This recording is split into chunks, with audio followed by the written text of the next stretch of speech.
Alkali metals के general behaviours की बात करें तो जो अल्कली मेटल्स हैं they are more electropositive and less electronegative. They have the ability to form positive ions. They have one electron in their valence shell, so they tend to donate this one electron to attain a stable noble gas configuration. For example, sodium with atomic number 11 will form 1s1, 2s2, 2p6 and 3s1. So this is what they shed away, ये दे देते हैं, फिर इनकी noble gas configuration ये हासिल कर लेते हैं। तो इनका ट्रेंड जो है इलेक्ट्रोपॉजिटिविटी और इलेक्ट्रोनेगेटिविटी के कॉन्टेक्स्ट में इलेक्ट्रोपॉजिटिव की तरफ है। फिर अगर इलेक्ट्रोपॉजिटिव हैं तो they are good reducing agents, in fact very strong reducing agents. अब यहाँ पे कार्बन का कंपाउंड बना लें, नाइट्रोजन का बना लें, कोई भी कंपाउंड हो, नाइट्रोजन डाइऑक्साइड फॉर एग्जांपल, तो अगर यहाँ पे आप ग्रुप 1 की मेटल इसके प्रॉक्सिमिटी में लाएंगे, it has the ability to make nitrogen ion, nitrogen molecule sorry, and an oxide of sodium. In this case, nitrogen is reduced from an oxidation number of +2 to an oxidation number of 0 in molecular form, so it has been reduced. So they have the potential of reducing other agents. They are very good reducing agents, the alkali metals. Third thing is formation of oxides. They have the ability to form 3 types of oxides: normal oxide, peroxide and superoxides. In normal oxides,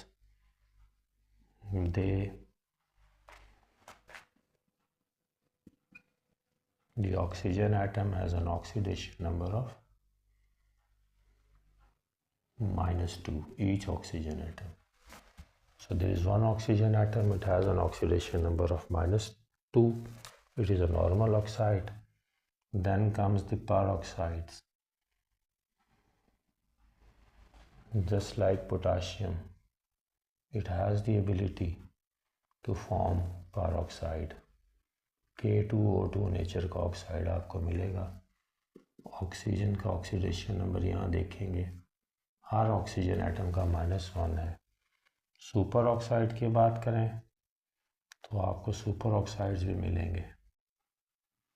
potassium को ही अगर देख लें तो ये peroxide के साथ साथ K2O nature का ऑक्साइड भी फॉर्म करेगा, जिसमें और ऑक्सीजन का ऑक्सीडेशन नंबर -1/2 होगा। तो ये भी इनका करैक्टरिस्टिक है। बाकी पीरियोडिक टेबल में आप किसी भी एलिमेंट के ग्रुप को ले लें तो वो आपको तीनों किस्म के ऑक्साइड्स नहीं देंगे, अक्सर नॉर्मल ऑक्साइड्स देंगे और एक्सेप्शनली पर ऑक्साइड्स देंगे, लेकिन सुपर ऑक्साइड के लिए जो है वो अल्कली मेटल्स मोस्ट लाइकली हैं कि ये सुपर ऑक्साइड भी फॉर्म करती हैं।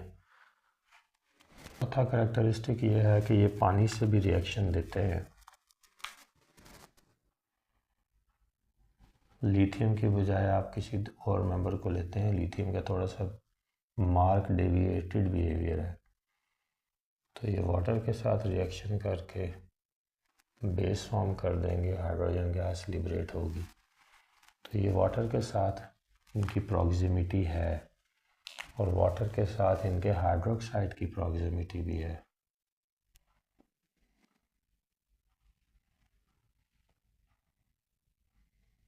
इनके ऑक्साइड की, इनका ऑक्साइड जब पानी से मिलता है तो भी हाइड्रोक्साइड फॉर्म करता है, साथ हाइड्रोजन गैस। सो चाहे वो मेटालिक फॉर्म में हो तब भी हाइड्रोक्साइड फॉर्म होंगे और हाइड्रोजन गैस, और इनका ऑक्साइड भी वाटर के साथ इंटरैक्ट करके हाइड्रोक्साइड फॉर्म करने की सलाहियत रखता है। और यहीं से ही इनको नाम मिला है अल्कलीस का, क्योंकि इनके ऑक्साइड्स जो हैं वो पानी के साथ मिलकर बेसिस फॉर्म करने की सलाहियत रखते हैं। इसके बाद इनका ऑक्साइड जो है वो कार्बन डाइऑक्साइड से भी इंटरेक्ट कर लिथियम कार्बोनेट बन सकता है। इसके अलावा इनका ऑक्साइड जो है वो नाइट्रोजन से भी रिएक्ट कर सकता है, नाइट्रोएटाइन से यानी कि, और NaNO3 आपको एक सॉल्ट मिलेगा। तो लिथियम ऑक्साइड हो गया कार्बन डाइऑक्साइड से रिएक्ट करके कार्बोनेट्स, यानी कि इनके ऑक्साइड्स जो हैं वो रिएक्टिव इन नेचर हैं और कैरी ऑन करते रहते हैं प्रोसेस ऑफ जो है वो formation of further compounds. Carbon dioxide से ऑक्साइड ने रिएक्ट किया, कार्बोनेट्स फॉर्म हुए, नाइट्रेट आयन कहीं से मिला, उससे मिलकर ये जो है वो सोडियम नाइट्रेट या दूसरा कोई भी पोटाशियम नाइट्रेट वगैरह आपको मिलते रहेंगे।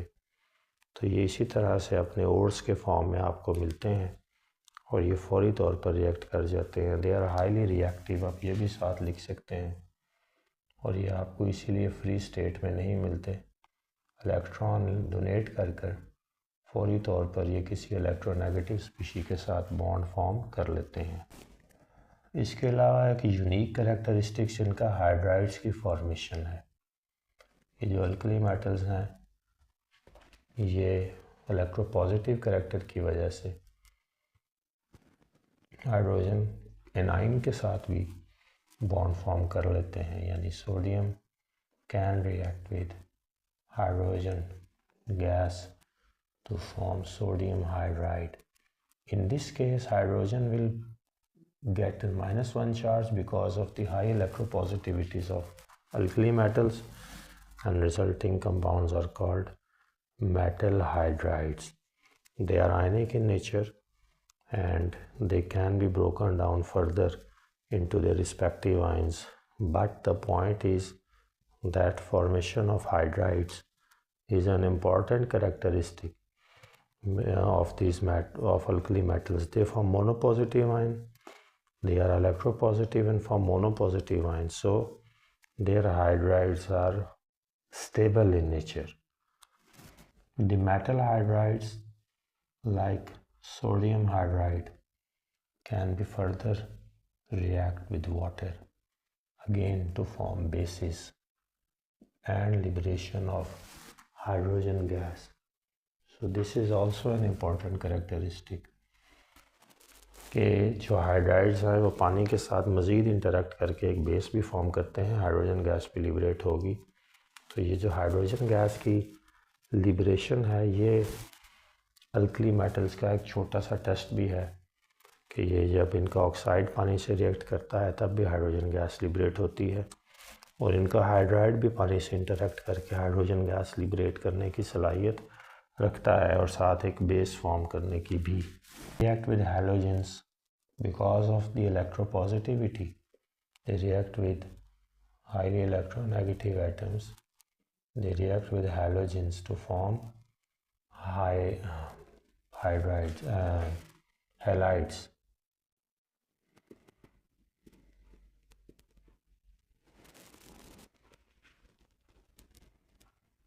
यानी सोडियम है क्लोरीन से रिएक्ट करने की सलाहियत रखती है। तो सोडियम जब क्लोरीन से मिलेगी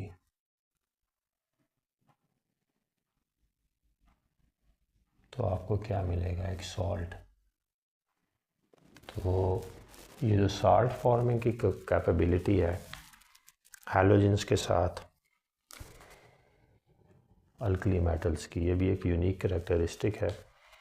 हैलोजेंस जो नेम है वो भी सॉल्ट की वजह से ही है, salt forming capability of halogens.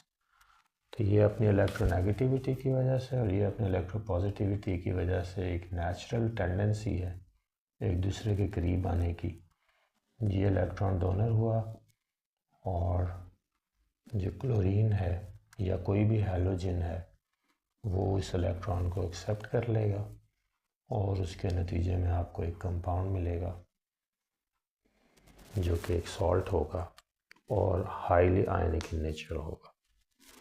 Lithium की कुछ एक्सेप्शंस भी हैं अपने एक्सट्रीमली स्मॉल साइज़ की वजह से। ये इसके कुछ वेरिएशंस हैं, एक तो वाटर के साथ इंटरेक्शंस वीक हैं और you need a lot of input to dissolve lithium in water.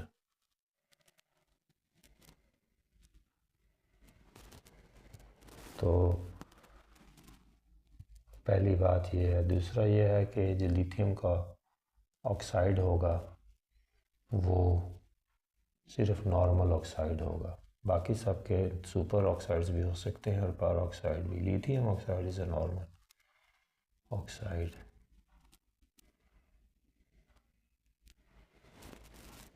Lithium के कार्बोनेट्स और नाइट्रेट्स ये और हाइड्रोक्साइड्स भी अनस्टेबल हैं because of its high polarisability.